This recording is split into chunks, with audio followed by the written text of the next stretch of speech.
శాసనసభ సమావేశాలు ప్రత్యక్ష ప్రసారం ద్వారా చూద్దాం.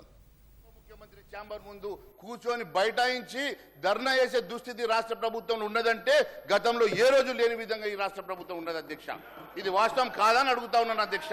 ఈ రోజు ఒక విషయం చూస్తే అధ్యక్ష, ఈరోజు మంత్రుల మధ్య మంటలు, నేను దాని గురించి లోతుగా వెళ్ళను అధ్యక్ష. ఎందుకంటే అది అందరికీ తెలుసు అధ్యక్ష. ఒక మంత్రి గారి కూతురే ఈరోజు ఒక ముఖ్యమంత్రి గారి మీద మాట్లాడిందనో లేకుంటే మంత్రుల మధ్య కొట్లాడనో దాని గురించి నేను మాట్లాడను అధ్యక్ష.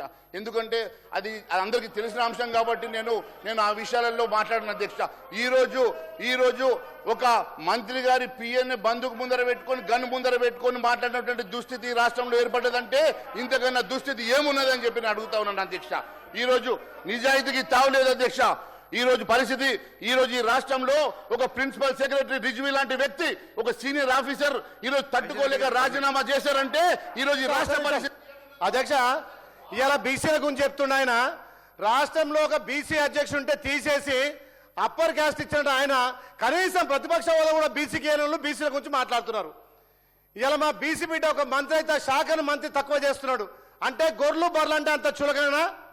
ఒక కేంద్రంలో ఉన్నటువంటి 8 మంది ఎంపీలు రాష్ట్రం నుంచి మేము కడుతున్నటువంటి పన్నులు కనీసం రాష్ట్రానికి ఇవ్వకుండా వాళ్ళకు సంబంధించిన రాష్ట్రాలకు పెద్దపీట వేసి తెలంగాణకు మొండి చేతి చూపించి ఇలా మా గురించి మాట్లాడుతున్నటువంటి ఆయన నాయకుడు ఒక బీసీ మంత్రి గురించి కూడా ఆయన మాట్లాడింది వాపసు తీసుకోవాలి.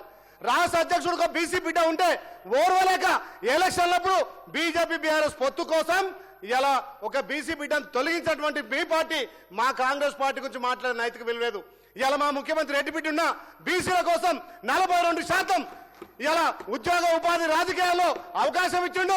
మొన్న సర్పంచ్ ఎలక్షన్లలో, మొన్న మున్సిపల్ ఎలక్షన్లో జనరల్ స్థానంలో కూడా బీసీలకు పెద్దపీట వచ్చింది కాంగ్రెస్ పార్టీ.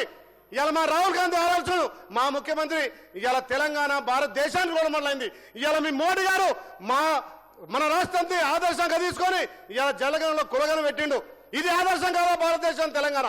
మా ముఖ్యమంత్రి ఇలా భారతదేశానికి ఆదర్శంగా 1931లో కులగణన అయితే మొన్న మా రాష్ట్రంలో కులగణను ఇలా మీ మోడీ ఆదర్శంగా తీసుకుండు.